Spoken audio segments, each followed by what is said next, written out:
안녕하세요. 오늘도 사연살롱을 찾아주셔서 감사합니다. 국내 대학원에서 미술 쪽으로 박사과정을 밟고 있는 이미희라고 해요. 구체적으로는 미술 중에서 조소를 전공하고 있어요. 로댕 작가의 생각하는 사람이라는 유명한 작품 있잖아요. 차력으로 그런 작품 빚으며 미술사까지 함께 공부하고 있네요. 최대한 박사과정에 충실하기 위해 맨날 대학 작업실에서 살다시피 해요. 덕분에 제 옷은 늘 허옇게 무언가가 여기저기 덕지덕지 묻어 있어요. 누가 보면 노숙자인 줄 알 거예요. 저희 엄마도 제 모습을 보면 거짓골이 따로 없다며 질색팔색을 하세요. 밖에 돌아다닐 때는 거울 좀 보고 옷 좀 갈아입고 다니라고요. 그런데 요 몇 개월 동안은 제 결혼식까지 준비하느라 정신이 더 없었어요. 이런 것들을 다 이해해주는 남친 덕분에 결혼 준비며 상견례까지 진행했던 거예요. 그런데 이해해주는 척했던 남친은 속으로 딴 마음을 잔뜩 먹고 있었더군요. 남친은 전형적인 마마보이라서 본인 엄마의 말도 안 되는 계획에 충실히 따르고 있더라고요. 그 추악한 속내를 상견례 당일, 그것도 30분 전에 알게 됐어요. 정말 벼랑에서 떨어져 한 줄기 동아줄을 발견한 심정으로 용기를 내어 기어 나왔어요. 상견례고 뭐고 다 파토내고 말이죠. 지난 5년간 함께한 남친과의 세월을 단숨에 쪽내고 나와버렸네요. 남친네 집안 식구들이 다 이상한 사람이란 건 진작에 알고 있었어요. 하지만 남친만은 진실하고 착한 사람이라고 생각했기에 결혼까지 하려고 했었어요. 제가 아직 20대이기에 철이 없어도 너무 없는 것 같아요. 결혼을 너무 쉽게 생각한 것도 있고요. 저희 친정엄마며 제가 친언니처럼 따르는 지인까지 제 결혼을 쌍수들고 반대했는데 그들의 판단이 참 객관적이고 현명한 거였어요. 진작 싹을 잘라버렸어야 했는데 참으로 어리석었네요. 여러분, 주위에서 반대하는 결혼이 있다면 반드시 정신 차리고 다시 한번 생각해보세요. 눈에 콩깍지가 씌워졌을 땐 제대로 된 판단이 내려지질 않더라고요. 특히나 어른들께서 내 남친 여친과의 교제를 반대한다면 꼭 귀 기울여 보세요. 아마 내가 외면하고 있던 단점들이 우르르 쏟아져 나올 거예요. 나보다 세상을 오래 산 어른들의 말씀이 100번 옳더라고요. 아직 결혼을 해본 건 아니지만 막상 결혼해서 콩깍지가 벗겨지면 어른들이 지적한 단점들이 눈등이처럼 크게 느껴질 것 같아요.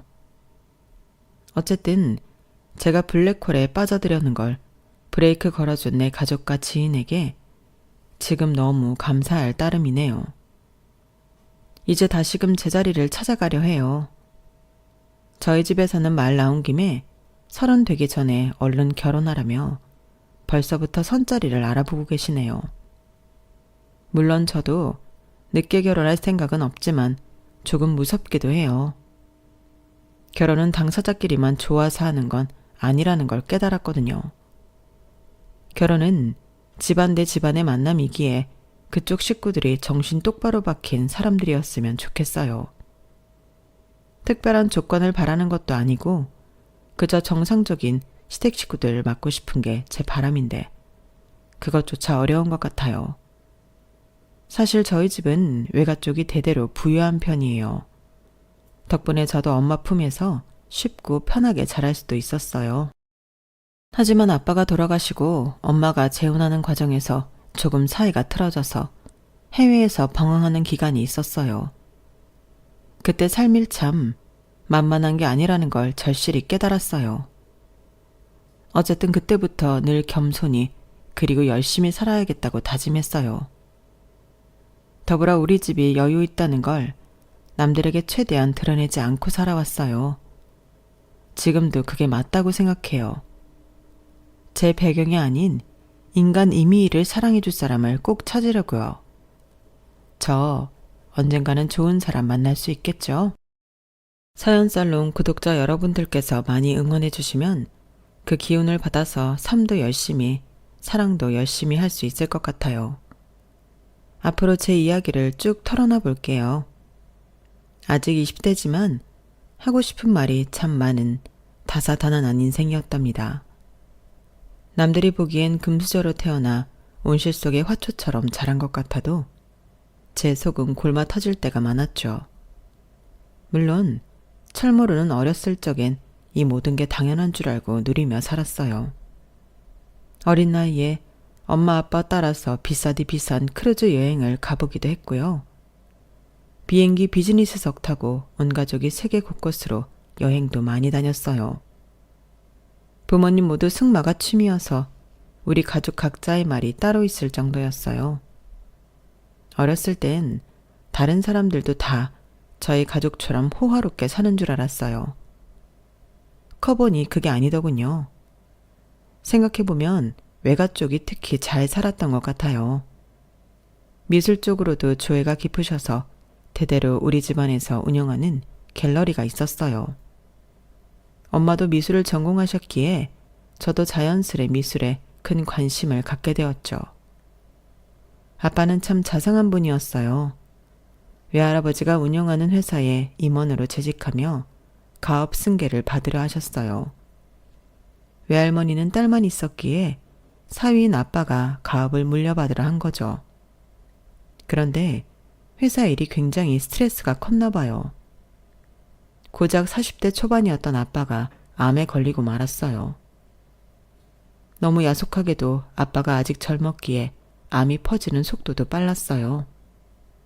우리 가족들은 아빠를 살리기 위해 온갖 방법을 다 동원했어요.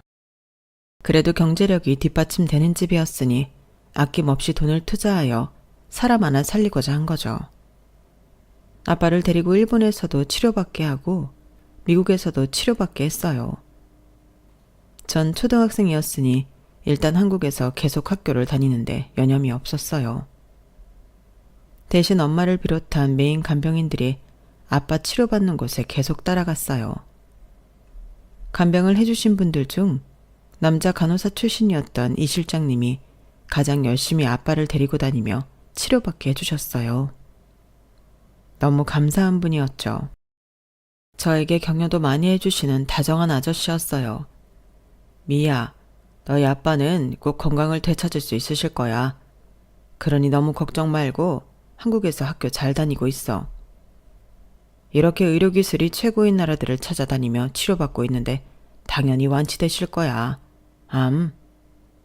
메인 간병인이었던 이 실장님이 이렇게 호언장담하며 절 다독여 주셨기에 저도 아빠가 건강히 살아 돌아오실 줄 알았어요. 하지만 아무리 선진국 의료건 뭐건 암이 퍼지는 속도가 너무 빨라 손쓸 수 없었죠. 그나마 다행인 것은 한국에서 모든 가족들이 다 보는 가운데 임종을 맞이할 수 있었다는 거예요.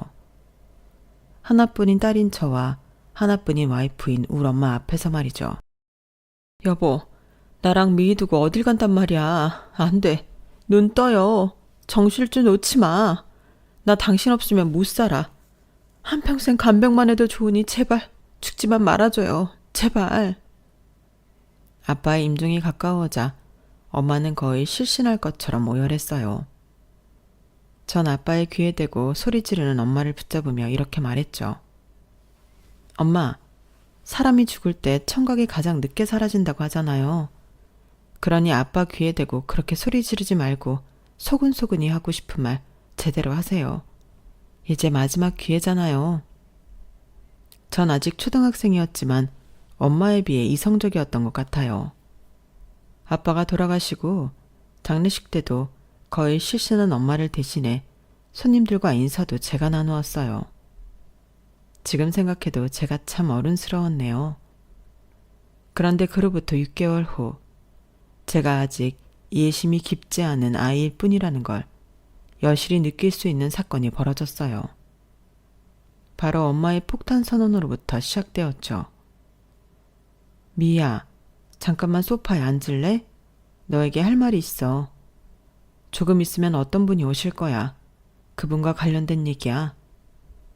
너에게 조금 혼란스러운 이야기일 수 있지만 엄마가 재혼을 생각하고 있어. 외할머니랑 외할아버지한테는 모두 허락을 받았고 이제 가장 중요한 우리 미희 허락만 남았네. 아빠 떠나보내고 6개월 정도 지났으니 엄마 이제 다른 사람과 재혼해도 될까? 엄마가 너무 외롭고 힘들어서 말이야. 전 머릿속이 복잡해졌어요. 아빠가 저 세상 떠날 때도 그렇게 이성적이던 제가 엄마의 재혼 선언에는 무척 혼란스럽더군요. 그런데 익숙한 듯 우리 집 번호키를 누가 삐삐삐삐 하고 누르고 들어오는 사람을 보고 경악을 금치 못했어요. 미희야, 진작 말 못해서 미안해. 엄마가 재혼한다는 분이 바로 아빠를 간호해 주셨던 이 실장님이셔. 뭐? 아니 엄마, 나한테 6개월이란 시간은 짧디 짧은 시간인데 게다가 이 실장님이랑? 아니 대체 언제부터 둘이 그렇고 그런 사이였어요? 이 실장님, 말씀 좀 해보세요. 전 엄마와 이 실장님한테 대들고 따졌어요. 그때 심정으로는 내가 코뿔소라면 그 둘을 뿔로 받아버리고 싶더라고요. 그만큼 화가 많이 났어요. 어린 저에게 6개월이란 시간은 우리 아빠와 헤어지기에 충분한 시간이 아니었거든요. 그런데 제 마음속에서 아빠를 떠나보내기도 전에 벌써 새아빠를 드리겠다는 엄마가 이해되지 않았어요. 게다가 우리 아빠 아플 때 간병해줬던 간호사 출신 이 실장님과 재혼을 한다니 현실을 부정하고 싶더군요. 엄마와 이 실장님 앞에서 제가 하도 성을 부리니 이 실장님이 절 진정시키려 했어요. 일단 덮어놓고 사과하기 시작했죠. 미안하다 미희야. 정말 미안해. 너희 마음 이해 못하는 거 아니다. 그런데 내가 가족이 되어 친아빠처럼 잘해주면 안 될까? 네 엄마를 많이 사랑하고 있어. 그만큼 널 아껴줄 자신도 있단다. 아저씨한테 기회를 한번 주지 않겠니? 마음속으론 싫어요 싫어를 외치고 싶었지만 저 빼고 온 가족이 다 찬성했다고 하니 저도 두 손 두 발 다 들고 말았어요. 외할아버지나 외할머니께서는 그닥 집안이나 스펙이 좋지 않은 이 실장님을 반기진 않았지만 30대 젊은 나이에 미망인이 돼버린 엄마가 불쌍하여 엄마 뜻대로 재혼을 허락한 것 같더라고요. 사춘기도 없이 나름 열심히 착하게 살고 있던 저는 처음으로 객기를 부려봤어요. 엄마와 새아빠와 같은 집에 살기 싫었거든요. 엄마, 나 중학교부터는 미국에서 학교 다니게 해줄 수 있을까요? 유학비용 아깝지 않게 최대한 열심히 공부할게요. 영어도 배우고 미술 전공까지 해서 세계적인 미술가가 되어 돌아올게요. 꼭 좀 보내주세요. 그렇게 총 10년간의 유학생활이 시작되었어요. 처음 갈 때는 저의 유학생활이 그렇게 길어질지 몰랐어요. 엄마와 새아빠는 제게 연락도 자주 하고 마치 고해성사와 같은 긴 편지도 엄청나게 보내왔어요. 제가 원하면 언제든지 한국으로 돌아오라는 내용이었죠. 저도 참 독한 게 무려 3년이나 한국에 돌아가지 않고 미국에서 홀로 유학생활을 버텼어요. 인종차별도 엄청 당하고 왕따를 당하면서도 눈 하나 깜짝 안 하고 오히려 그들에게 경멸의 눈빛을 쏘아댔어요. 하도 독하게 꿈쩍도 안 하니 놀리는 것도 재미없었는지 나중엔 감심도 안 보이더라고요. 차라리 그게 편했어요. 그렇게 고독한 3년의 미국 생활이 지나고 처음으로 엄마와 새아빠가 살고 있는 집으로 찾아갔어요. 그런데 갑자기 거실에 아기가 아장아장 걸어다니는 게 아니겠어요? 전 너무 놀라서 엄마한테 물어봤어요. 아니, 이 아이는 누구예요, 엄마? 설마 엄마가 낳은 아이예요? 그래, 미희야, 네 동생이야. 너 미국에서 미술 공부하는데 괜히 신경 쓰일까봐 동생 태어난 거 얘기 안 했어. 애기가 크는 게 얼마나 예쁜지 몰라. 자매간에 앞으로 잘 지내. 엄마의 소원은 이제 그것뿐이야. 갑자기 없던 동생이 태어난 게 신기하다기보단 약간 충격으로 다가왔어요. 그땐 제가 참 이기적이었나 봐요. 아님 아직 어려서 철이 없었는지도 모르겠네요. 엄마와 새아빠, 그리고 이제 돌쟁이 여동생, 이렇게 셋이 가족인 것 같고 전 이방인처럼 느껴졌어요. 그리고는 바로 진짜 이방인으로 다시 돌아가고 말았어요. 한국에 내 공간은 없다고 생각했고 미국 유학 생활을 다시 이어나갔죠. 누가 내쫓은 것도 아닌데 스스로 가족 내에서의 왕따를 자초한 것 같네요. 그러던 어느 날 한 한국 학생이 유학을 왔어요. 지금까지도 제가 친언니처럼 따르는 미경 언니였죠. 제 이름은 미희, 언니 이름은 미경이었기에 진짜 친자매처럼 친해졌어요. 정말 암흑과도 같았던 유학생활에 한 줄기 빛과 희망이었어요. 항상 투덜거리며 비관적으로만 생각하던 제게 언니는 긍정의 멘토가 되어주었어요. 객관적으로 언니는 정말 안 좋은 환경에서 고군분투하며 헤쳐나가고 있었어요. 어려서 부모 모두 병과 사고를 잃고 홀로 미술 장학금으로 연명해서 아주 어렵게 유학까지 오게 된 케이스였어요. 워낙 발군의 미술 실력 덕분이었죠. 그에 비하면 전 엄청나게 좋은 환경에서 투덜대기만 하는 투덜이 스머프였고요. 그때부터 저도 미국에서 좀 더 열심히 생활하게 됐어요. 괜찮은 대학에 합격하여 다니며 알바를 해서 용돈을 벌기도 하고 봉사활동을 하기도 했어요. 그렇게 잘 적응해가고 있는데 제 목숨을 위협하는 사건이 벌어지고 말았어요. 총기 소지가 가능한 나라인 미국에서 총을 든 강도에게 위협을 당하고 말았던 거죠. 전 제 휴대폰부터 해서 제게 있는 모든 돈과 소지품을 다 내주었어요. 그 강도가 갖고 있던 총이 장난감 총인지 진짜 총인지 모르겠지만 그 공포감은 이루 말할 수 없었죠. 그때 생긴 트라우마로 인해 지금까지도 가끔 악몽을 꾸곤 하네요. 하여튼 그날 그 강도 사건 이후로 전 뒤도 안 돌아보고 한국행을 택했어요. 왜냐하면 생사의 기로에 서니 우리 엄마 생각밖에 안 났거든요. 자나깨나 외국에서 혼자 사는 내 걱정만 하는 우리 엄마가 너무 보고 싶었죠. 공항에서 엄마를 보고는 무릎을 꿇고 대성통곡을 했어요. 다리가 풀려버렸거든요. 엄마, 내가 다 잘못했어요. 오만방자한 딸내미를 용서해 주세요. 지금까지 다 괜찮은 척 했지만 미국으로 떠나는 비행기에서부터 난 얼마나 외롭고 괴로웠는지 모르겠어요. 쿨한 척한 건 다 연기였어요. 엄마 사랑해. 다신 엄마 곁을 안 떠날 거야. 그래, 우리 딸. 지난 10년간 오매불망 얼마나 널 그리워했는지 몰라. 엄마가 재혼을 선택하는 바람에 우리 딸이 엄마를 떠나버릴까봐 너무 무서웠어. 우리 다시는 헤어지지 말자. 알았지, 우리 딸? 통곡하는 우리 모녀 옆에 서 있던 제 여동생과 새아빠가 절 안아주었어요. 이로써 새아빠와 여동생까지 모두 진짜 내 가족이 된 것 같은 느낌이었어요. 무슨 객기로 10년이나 가족 곁을 떠나 머나먼 타국에서 홀로 버텼는지 모르겠네요. 여튼 기나긴 저의 타국 생활은 그렇게 막을 내렸어요. 이제 한국에서 대학원 생활을 계속 이어가게 됐어요. 어느 날 버스를 타려고 기다리고 있는데 정류장에서 어떤 행색이 초라한 할머니가 엉엉 울고 있는 거 아니겠어요? 절 보더니 붙잡고 울며 하소연하기 시작했어요. 아유, 억울해 미치겠네. 내 말 좀 들어보소. 내가 까막눈이라 핸드폰 약정이며 계약서며 아무것도 모른다오. 그저 젊은 총각들이 시키는 대로 공짜폰 만들어주겠다고 해서 사인했는데 요금이 몇십만 원이 나오지 뭐야.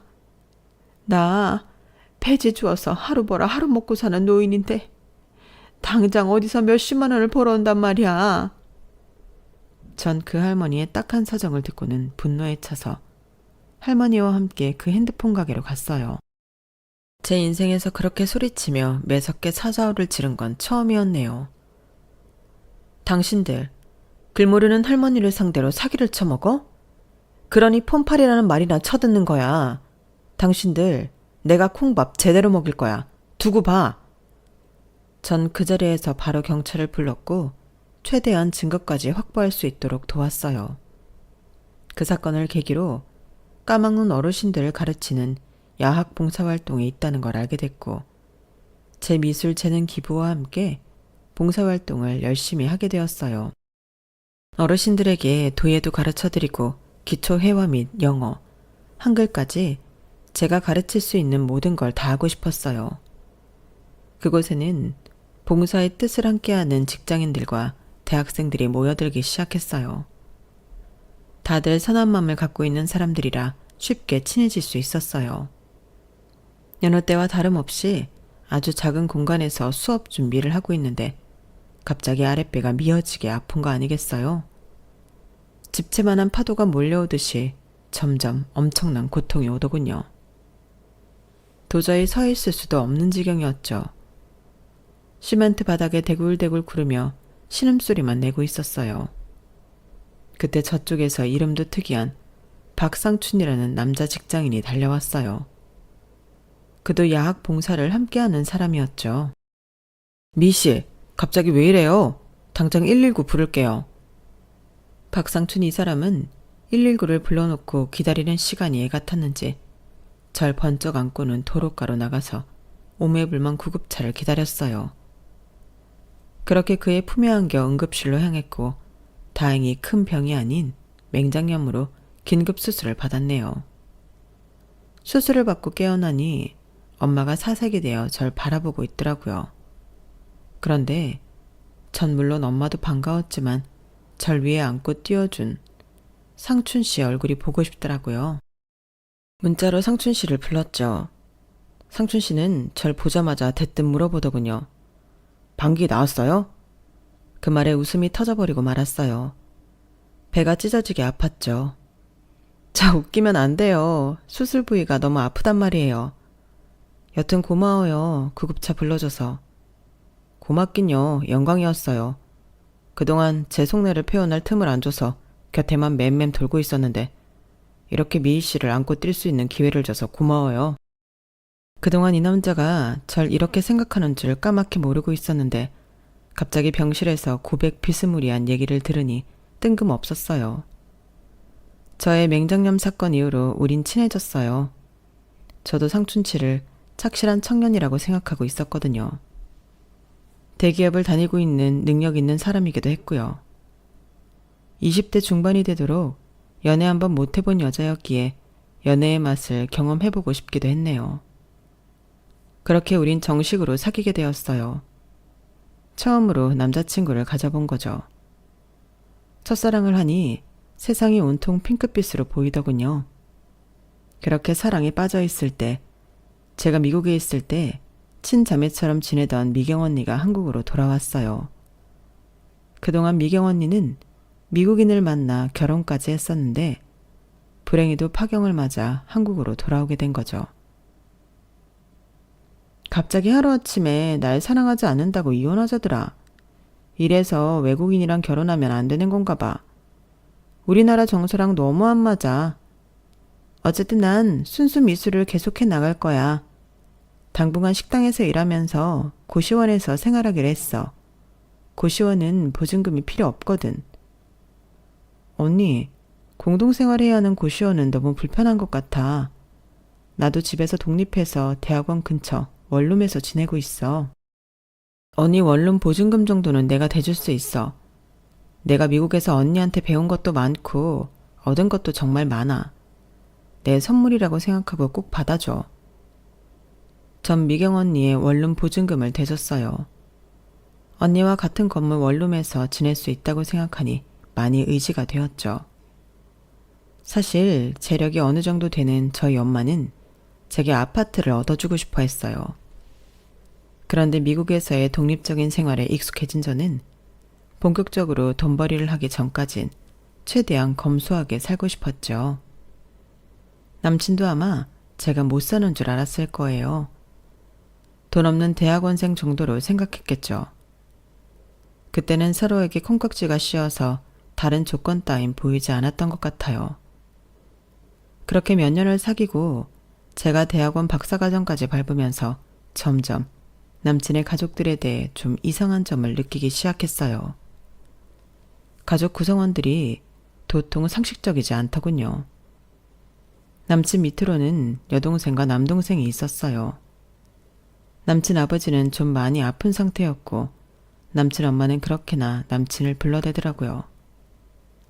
큰아들을 유독 좋아해서 그런 건지 아님 시중될 사람이 필요한 건지 데이트 때도 본인 엄마가 부르면 남친은 쪼르르 달려가곤 했어요. 완전 마마보이가 따로 없었죠. 남친 엄마는 진짜 이상한 사람이었는데 하루는 남친이 아빠 수술비를 제게 좀 빌려달라고 하더라고요. 뭐? 500만 원? 집안에 그 정도 돈도 없어? 자기 대기업 연봉이 얼만데 그동안 모아놓은 돈이 그렇게도 없는 거야? 아버님 위급하시다고 했지? 뭐 당연히 빌려줄 순 있어. 정말 미안해 미희야. 미희한테까지 이런 부탁하고 싶지 않았는데 우리 집에 10,000원짜리 한 장 찾아볼 수가 없네.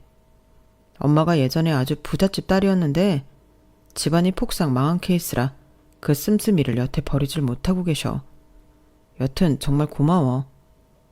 그런데 2주 후 남친이 비통한 얼굴로 제게 고해성사하듯 얘기했어요.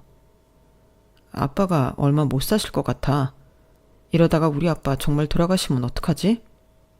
뭐? 수술이 잘못된 거야? 왜 갑자기? 실은 수술을 제때 받지도 못했어. 수술비로 미희가 준 돈, 그걸로 엄마가 갑자기 전신 지방 흡입이며 성형수술을 하시는 바람에 다 날려버렸어.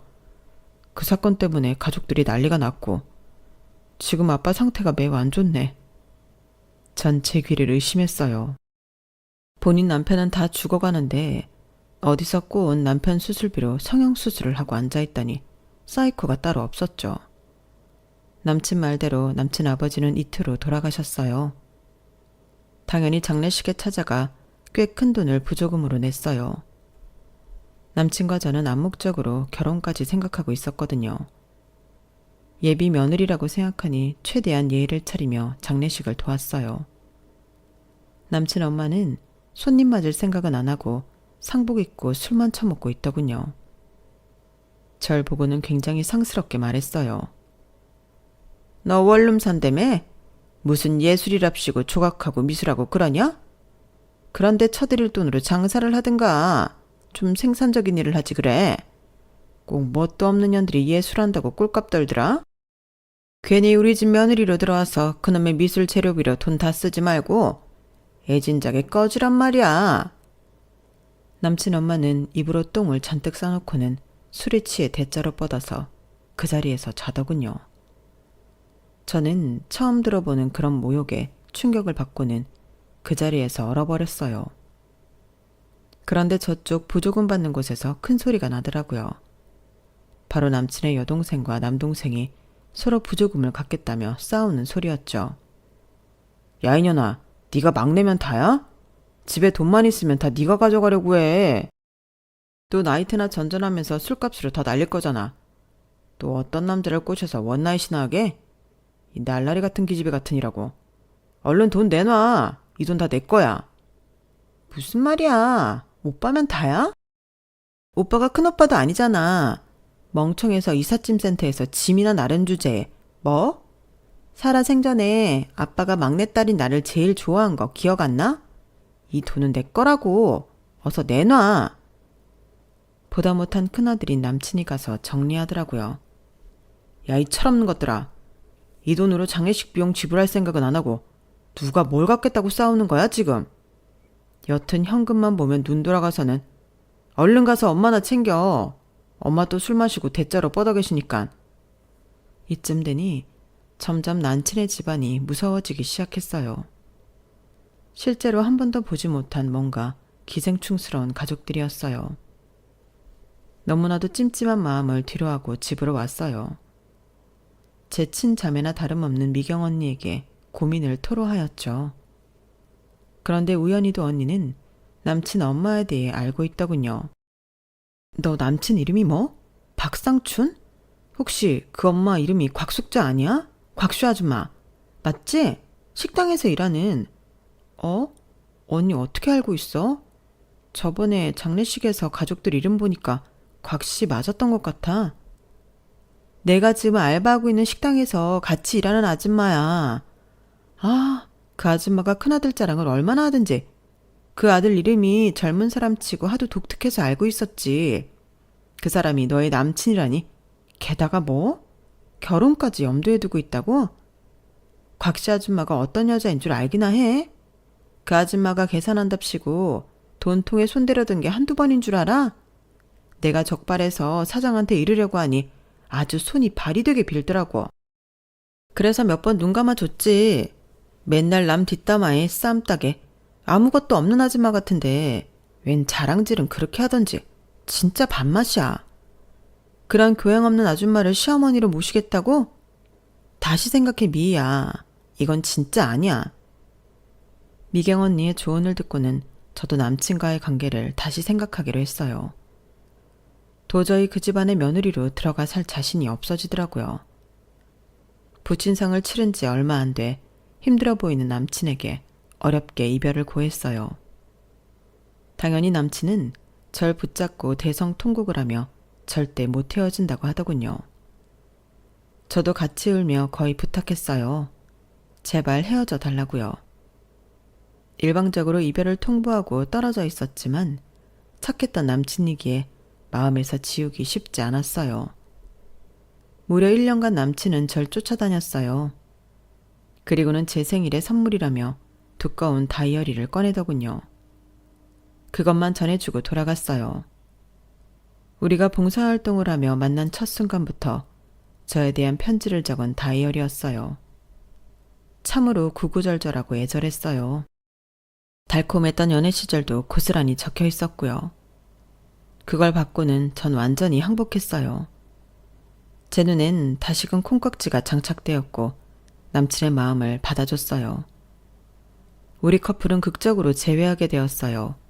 무려 1년 반 만에 말이죠. 그동안 남친의 남동생은 속도 위반으로 형보다 먼저 결혼을 했더군요. 와이프 되는 사람이 미술학원에서 학생들 가르치는 알바를 하고 있다고 하여 더욱 관심이 갔어요. 저처럼 미술하는 사람이었으니까요. 우리가 다시 재회를 하고 남친은 바로 결혼 이야기를 꺼냈어요. 저도 결혼을 늦게 하고 싶진 않았기에 우리 집 식구들에게도 모두 알렸어요. 남친은 본인이 대기업을 다닌다는 것 빼고 집안은 별 볼 일 없었어요. 가족들은 사치가 심하고 막장 인생이었으며 남친 대기업 월급을 뺏어가기 바빴죠. 그래도 우리 집이 능력 있는 집안이고 나도 나중에 맞벌이하면 되니까 경제적인 건 큰 문제가 없다고 생각했어요. 그리고 말썽쟁이 남친 식구들과는 결혼 후에 거리를 두고 살면 괜찮다고 여겼어요. 저 진짜 철없죠? 그땐 남친과 결혼이 너무 하고 싶었기에 그것 외엔 아무 생각도 들지 않더군요. 부모님께도 대충 그렇게 둘러댔어요.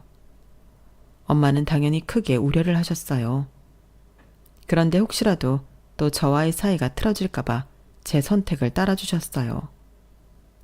그렇게 상견례 자리까지 약속하기에 이르렀네요. 중요한 자리이니 저보다 화장 기술이 좋은 미경 언니가 제 화장을 담당해 주기로 했어요. 휴일이었지만 언니는 식당 오전 알바를 끝내고 와야 했어요. 그런데 갑자기 미경 언니에게서 전화가 왔어요. 미희야, 내가 방금 카톡으로 보낸 사진들 잘 봐봐. 네 남친 엄마인 곽씨 아줌마가 아까 오전에 네 남친하고 주고받은 카톡 내용이야. 아줌마 화장실 갈 때 잠깐 본 건데 내용이 너무 충격적이라 내 폰으로 찍어놨어. 얼른 그놈하고 결혼이고 뭐고 취소해. 상견례 자리에 나갈 것도 없어. 뭐? 언니 무슨 내용이길래 그렇게 흥분을 하면서 말해. 알았어. 일단 끊어봐.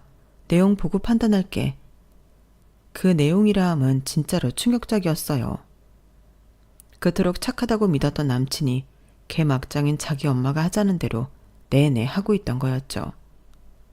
내용은 이러했어요. 상춘아, 아무래도 그 미술인가 조소인가 한다는 거지 같은 애한테 널 보내기 너무나 아깝다. 인생 한 방인 거 너 알지? 이미 잡아놓은 상견례야 뭐 대충 치르고 이 결혼은 파토 내기로 하자.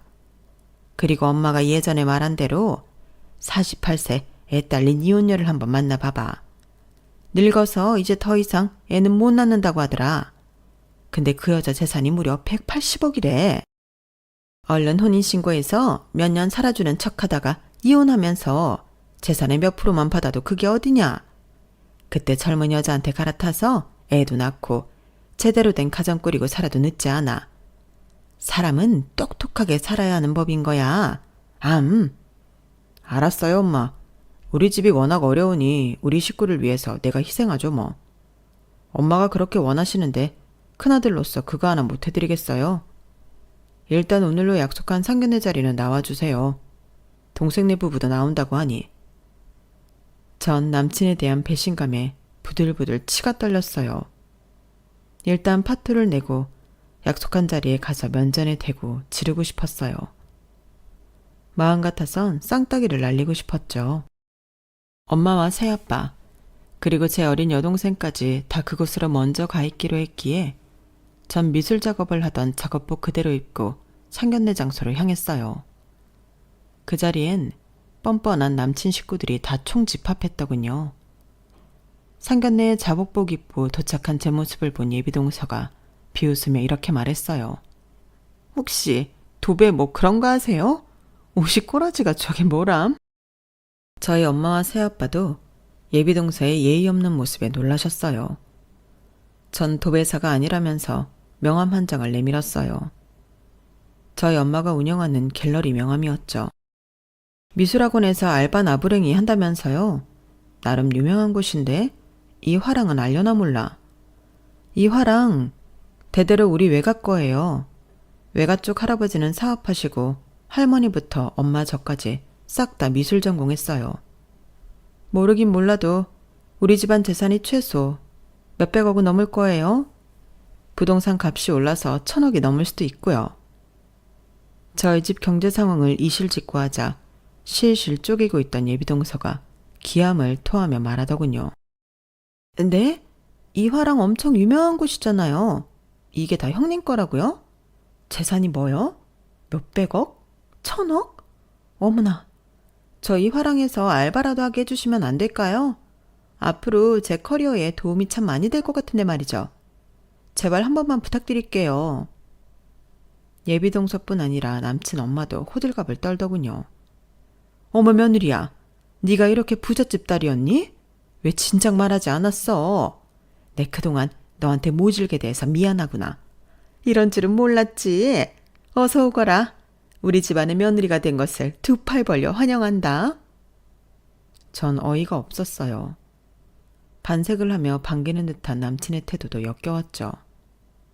자기야, 자기네 집이 부자인 거 왜 비밀로 한 거야? 나 못 믿었던 거야? 아유, 하마터면 큰일 날 뻔했네. 뭐? 큰일? 48세 애 딸린 이혼녀한테 팔려갈 뻔한 거 말하는 거야? 내 앞에선 아주 순해 보인 척하면서 뒤에선 엄마랑 짬짬이로 날 차버릴 작당을 하고 있었냐? 너 진짜 개쓰레기였구나. 뒷담 까고 있으면 내가 모를 줄 알았냐? 엄마 아빠 일어나세요. 아는 지인 덕분에 수렁에서 극적으로 빠져나왔네요. 이런 기생충 같은 집안과 결혼했으면 영혼까지 탈탈 털렸을 거예요. 제가 돈 없는 집안 사람인 줄 알고 절 쓰레기 취급한 사람들이에요. 본인들은 쥐뿔도 없이 사치나면서 말이죠. 참, 세상엔 별스러운 사람이 다 있네요. 얼른 집에나 갑시다, 엄마 아빠. 남친 식구들이 다 날 붙잡고 늘어지는 걸 덩치 큰 새아빠가 싹 다 정리해줬어요. 이거 놔요. 귀한 내 딸 잡아먹을 뻔한 족속들 같으니라고. 다들 새아빠가 팔 한 번 휘두르니 벌러덩 나가 떨어지더군요. 그들을 향해 가래침 한 번 뱉고 싶은 마음을 꾹 참고 비웃어주고 상견례장을 빠져나왔어요. 집으로 가는 차 안에서 슬프기는커녕 아주 통쾌하더군요. 그렇게 저는 저승의 문턱에서 다시금 이승으로 살아나오게 됐네요. 결혼은 파토났지만 이렇게 상쾌할 수가 없습니다. 전 원룸 생활을 정리하고 대궐 같은 엄마 집으로 돌아왔어요. 남자고 뭐고 지금 당장은 다 지긋지긋하네요. 그저 조신이 박사과정이나 마치고 엄마가 정해주는 곳으로 시집이나 가는 게 제일 베스트일 것 같아요. 어른들이 보는 눈이 가장 정확할 것 같아서 말이죠. 더 이상 저의 남자 보는 안목을 믿지 못하겠네요. 언젠가 제 인생에도 좋은 남자가 나타나 구해주길 꼭 기원해 주세요. 저도 사연살람 구독자분들의 행복을 빌어드릴게요. 지금까지 긴 글 읽어주셔서 정말 감사해요. 여러분, 사연 댓글에 응원과 현명한 조언 부탁드려요. 좋아요와 구독은 저에게 큰 힘이 됩니다. 오늘도 좋은 일 가득하세요.